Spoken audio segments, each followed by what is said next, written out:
èyí lohun tí àtìkù ní kí tinubu ṣe fún gbàjàbíàmílà nítorí ẹ̀sùn jìbìtì. aláròye máa wí o.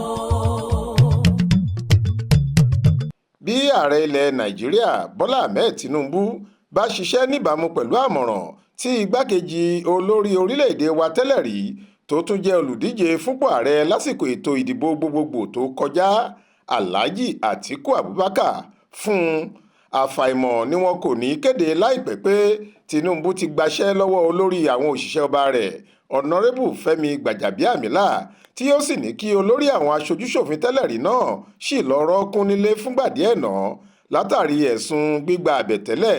àti pípa owó ìlú ní pọ́npọ́ tí wọ́n fi kàn án. àbẹ̀tẹ́lẹ̀ mílíọ̀nù lọ́nà irinwó náírà ni wọ́n ní bàbá náà gbà tó sì ṣẹnu mẹ́rẹ́. nínú àtẹ̀jáde kan tí àtìkù fi léde lójú òpó ayélujára rẹ̀ ló ti sọ pé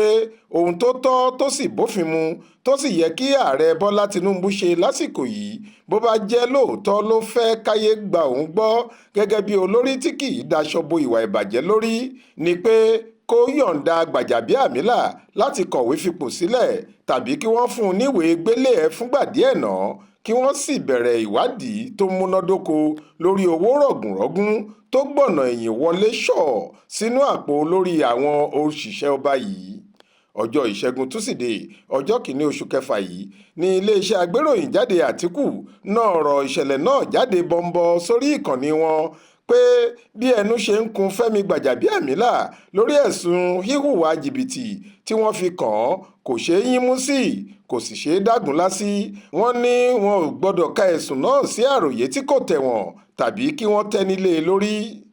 ṣe ṣáájú kí àtìkù tó kọ̀wé rẹ̀ yìí ni ọmọọba adéníyì adéyẹmí ọ̀gá àgbà ẹ̀ka iléeṣẹ́ ààrẹ tó ń ṣètò bíjọba yóò ṣe rí ìrànwọ́ àwọn olókoòwò àgbáyé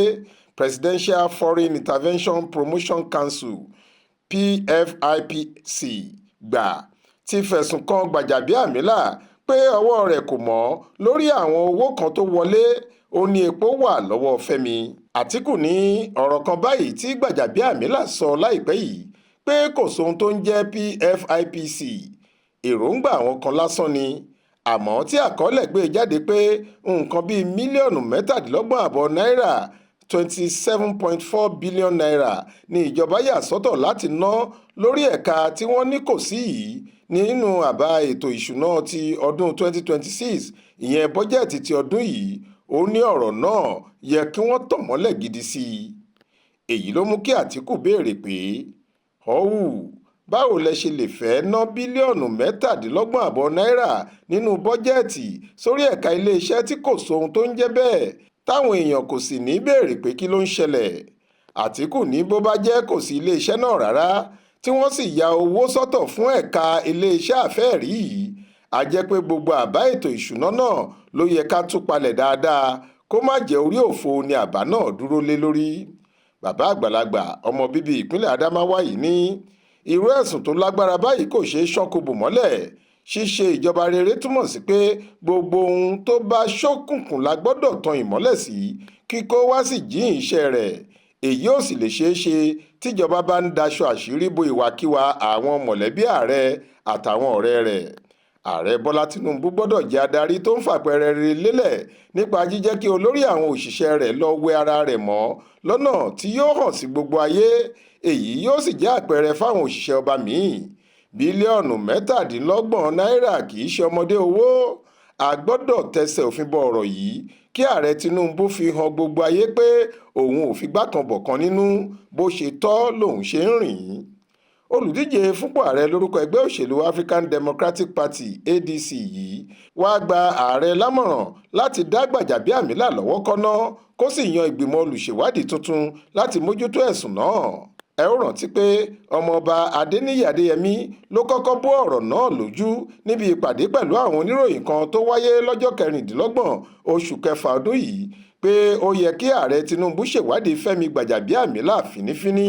ó ní sísọ tí gbàjàbíàmílà sọ pé kò sí àjọ tàbí ẹ̀ka ìjọba kan tó ń jẹ́ PFIPC àti PEAC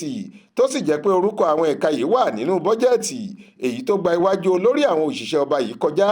ó fi hàn pé màgòmágó àti jìbìtì burúkú kan ti wáyé ni. ọ̀rọ̀ yìí ni Àtíkù ń fèsì sí tó sì fi kọ̀wé pé èèyàn méjì kì í pàdánù irọ́,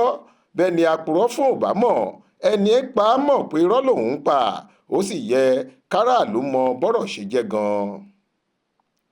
Faith Adébọlá ló ṣàkójọ ìròyìn yìí tó sì kà á sétí ìgbọ́ yín fún Aláròyé.